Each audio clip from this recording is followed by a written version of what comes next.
Agudashiwa Kill Namuka pocket dry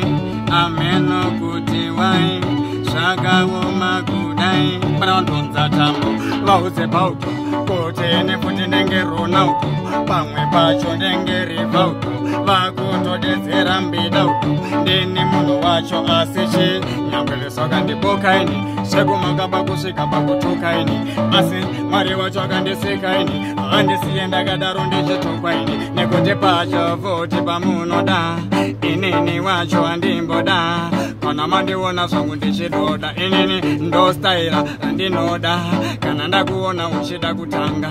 Kana ndakucheka kufura banga Nasi apana zimasanga Pakajaira kundinanga asi nasi Kandan kango kanda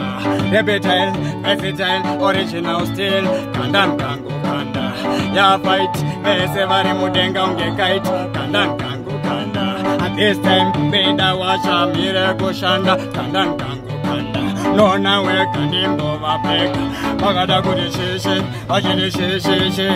Indra kutapira kufura uchi Shimanya unofunza kana baba kuchi mishi Rakuza kuti inasipo Kana kunofunza pama next door Kana kunofunza DJ skido Panukuza kuti mbida asipo Tuma bebe tunodetsera kuti shi Ndewedu ya notipedzera Ameno varkuda kumuterera Asi this time dia tavaremera Shima fight totora chipakera Ndikati tinomechesa wachine bachi Tarisa kuone kumanya unge hachi Ini mbida wacho temtutachi Vauzivese ndoda Aseche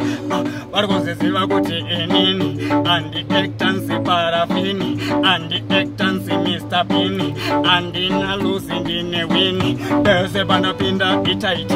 Ndinofamba ndina almighty Vanosona kuti ndiri right Ndini mbida wacho ndakakudzai Kuti ini ndiri simrasta Ndinofamba kandina pasta Aiwa iya tova disaster Tasaone ini ndamaster Kana ndakudaurona fasta Vachazvona kuti uyu ndimbida uya Watakaona paposta Ndichivarosta Ndikashaika musa kumbuke Ndikasvika musa ndibuke Aiwa matsaga siyandihuke Sanka msoro ini ndivaruke Tuma mechisi yaivapuke Aiwa mbida amboti kwete Vauze kuti ngoma ndingatsvete Maimona ndo vangu tete Tasaone pasaidi mete Vamwe vaiti nandikete Nasi ndaita muspe vapete Ende food wasan andarete Chifreestyle ichi chinenge chemudzimu dzimu dzimu dzimu Asi ndecha mwari ndati chinenge chemudzimu dzimu dzimu Ndichaita mari ndinozizivira kuti Ndatofamba nendeke Andide mundipeke Ndini munhu wacho sandireke Ndini ndikurova reke Andiva reke Shaman